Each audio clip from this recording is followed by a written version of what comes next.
نعرہ رسالت، عظمت رسول کے، عظمت رسول کے۔ السلام علیکم۔ الحمد للہ وکفیٰ وسلام علی عبادہ الذین اصطفیٰ، اما بعد، اعوذ باللہ من الشیطان الرجیم، بسم اللہ الرحمن الرحیم۔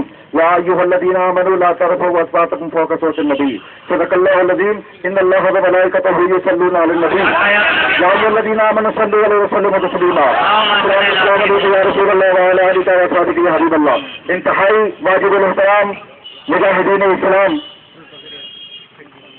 حضور علیہ الصلوۃ والسلام نے فرمایا سارے زمانوں سے اچھا میرا زمانہ، سارے زمانے سے اچھا میرا زمانہ۔ اور ہمارا عقیدہ تو یہ ہے جو زمانہ گزر گیا وہ بھی سرکار کا زمانہ تھا، اور جو زمانہ گزر رہا ہے وہ بھی سرکار کا زمانہ ہے، اور جو زمانہ آئے گا وہ بھی سرکار کا زمانہ ہے۔ تو اس زمانے میں بھی ایسے لوگ تھے جو حضور کی گستاخیاں کیا کرتے تھے، بے ادبی کیا کرتے تھے۔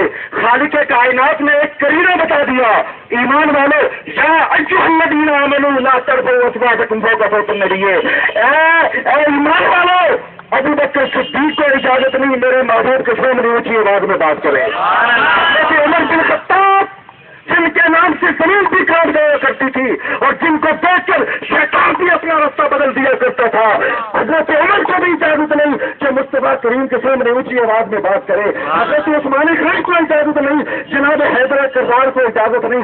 وہ جلیل القدر صحابہ جو دین کے ستون بھی ہے، اسلام کا تابندہ ستارہ بھی ہے، جب ان کو اجازت نہیں ہے تو پھر کون اور بدبخت ہے کہ میرے مصطفیٰ کی شان میں بھونکے، میرے مصطفیٰ کی شان میں گستاخیاں کرے۔ پر ایک بات کہتا ہوں، خالق کائنات نے فرما دیا، بنا سکے کل اللہ فی مہین ثم ثم شاہین بن امین من نائل خیر معتد نسیم وطل بعد ذلک ظلیم۔ اللہ کے قرآن نے فرما دیا، اور اللہ فرماتا ہے جو میرے معبود کا گستاخ ہے وہ اپنے باپ کا ہی نہیں ہے، وہ اپنے باپ کا نہیں ہے۔ اللہ قرآن میں فرماتا ہے، میں گالی نہیں دیتا، اللہ کا قرآن پڑھتا ہوں، بڑے ذمہ داری سے یہ بات کرتا ہوں، چیلنج سے یہ بات کہتا ہوں کہ کل اللہ سے مہینے وہ اپنے باپ کا نہیں ہے۔ جب اپنے باپ کا نہیں تو پھر ہم سوچتے ہیں کہ گستاخی وہی کرے گا، ارے جو محبت والا ہے وہ گستاخی نہیں کرے گا، وہ تو آقا سے عشق کرے گا، کرے گا۔ ایمان کا تقاضا یہ ہے، ایمان کا جذبہ یہ ہے۔ کیا سمجھتے ہیں گورنر تاثیر نے، کیا سمجھا اس امریکہ کے دلال نے، اس امریکہ کے پٹھو نے کہ اس کنگلی عورت کو جس نے میرے مصطفیٰ کی شان میں پھر کیوں نہیں کرنے دیا گیا طلبا کو احتجاج؟ کیوں؟ جب ایمان سوال اس کو گورنر ہاؤس کو پولیس نے گھیرا ہوا تھا، انتظامیہ جانے دیتے نا طلبا کو، پھر پتہ چلتا کہ سلمان ادھر ہے، تاثیر ادھر ہے۔ چلتا ارے گورنر کی شان میں کوئی بیٹے تو انتظامیہ اس کو پاور فراہم کرے، طاقت فراہم کرے۔ ارے تم کو انتظامیہ کی پاور مبارک ہو، سنیوں کو مدینے کی پاور مبارک ہو۔ سرکار کا نام لیتے اور قائدوں کو نہ تیغ و تیر پر تکیا، نہ خنجر پر نہ بھالے پر، نہ تیغ و تیر پر تکیا، نہ خنجر پر نہ بھالے پر، بھروسہ ہے تو ایک سادی سی کالی کملی والے پر، ایک سادی سی کالی کملی والے پر۔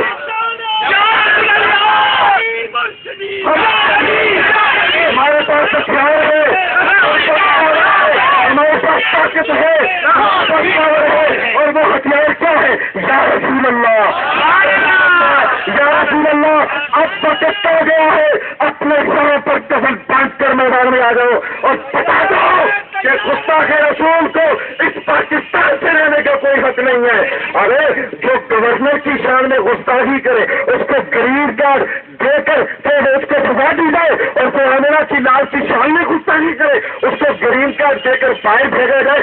جاؤ اب انڈیا کی فوج سے پوچھو 1965 میں کیا ہوا تھا، آج بھی خواب کے اندر ان کو محمد کے غلام نظر آتے ہیں، ان کو پتہ نہیں، قربان جائیں قربان جائیں، یہ علم نہیں ملتا۔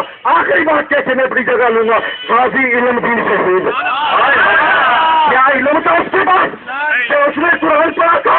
کیا اس نے دین کی تعلیم حاصل کی تھی؟ نہیں، نہ کتابوں سے نہ کالج کے در سے پیدا علم ہوتا ہے، ولی کی نظر سے پیدا، والے کی نظر سے پیدا۔ کہ محبت ہے ہے پیپر علم ہزار کتاباں عالم بن گئے سارے ہوں ایک حرف اس کی طرف پڑھن نہ جانن بھلے پھرن بیچارے مارے. یہ محبت سے کہتے ہیں خواجہ قمر الدین سیالوی رحمۃ اللہ علیہ جب انہیں پھانسی دی گئی نا غازی علم دین شہید کو پھانسی دی گئی تو لوگ سر کی طرف آ کر ان کے چہرے کا دیدار کرتے تھے. خواجہ قمر الدین سیالوی نے کہا کہ میں پاؤں کی طرف آ کے ان کا دیدار کرتا تھا ان کی جانچ کرتا تھا. پھر آپ نے وہ کپڑا ہٹایا پاؤں کی طرف سے جب کپڑا ہٹایا تو خواجہ قمر الدین سیالوی نے اپنی داڑھی مبارک قمر الدین کے اس کے غازی علم دین شہید کے پاؤں کو لگائی. محبت تو یہ ہے داڑھی لگا کر کیا غازی علم دین ساری زندگی کا کام قمر الدین نہ کر سکا وہ تو نے کر لیا. یہ تحفظ نامی سے رسالت تو آج یہ اجتماع تو کم اجتماع نہیں ہے. یاد رکھو وہ وقت آ گیا ہے جب ہم اپنے دین کے اندر اپنے دلوں کے اندر آ کر محبت کو پیدا کریں. ہم کوئی قرارداد کوئی کچھ بھی نہیں ہوگا بس ہم اپنا حساب خود لیں گے. ہم اپنا حساب خود لیں گے. ہمیں کوئی اعتبار نہیں ہے. اس سے پہلے بھی ہوتا رہا کبھی یہودی اپنی منمانی کرے کبھی امریکہ اپنی منمانی کرے کبھی نصرانی اپنی منمانی کرے. ہم کو بدلہ لینا بھی آتا ہے لڑنا بھی آتا ہے قسم باندھنا بھی آتا ہے. کیوں؟ اس لیے کہ ہم نے کلمہ جو مدینے والے کا پڑھا کلمہ جو اپنے آتا تھا پڑھا. مالک جو ہوتے ہیں نا غلام کا فرض ہوتا ہے مالک کی حفاظت کرے. تو ہم سرکار کے غلام ہیں اور سرکار کے علامہ جامی فرماتے سگتر آکاش جامی نام بودے کہ آمد پر زبانت گاہے گاہے. علامہ جامی فرماتے شرح جامی جن کی شرح جامی پڑھ کر بڑے بڑے مولوی مفتی بنتے وہ فرماتے کاش میں مدینے کی گلی کا کتا ہوتا. یا رسول اللہ تیری گلی پہ قربان جائے. علامہ جامی کہتے کاش میں مدینے کی گلی کا کتا ہوتا. کیوں کہ اس بہانے سے سرکار کی زبان سے میرا نام تو آ جاتا. ارے جس گلی پر کتا گزر جائے اس کتے کی اتنی اہمیت ہے تو مدینے والے کا کیا مقام ہوگا. میں چاہتا ہوں خبردار اس کنجری کو باہر جانے دیا گیا اس گستاخ رسول کو پاکستان کے اندر اس کو سزا دی جائے تاکہ آنے والوں کو دوبارہ گستاخی کا موقع نہ ملے. السلام علیکم ورحمۃ اللہ وبرکاتہ.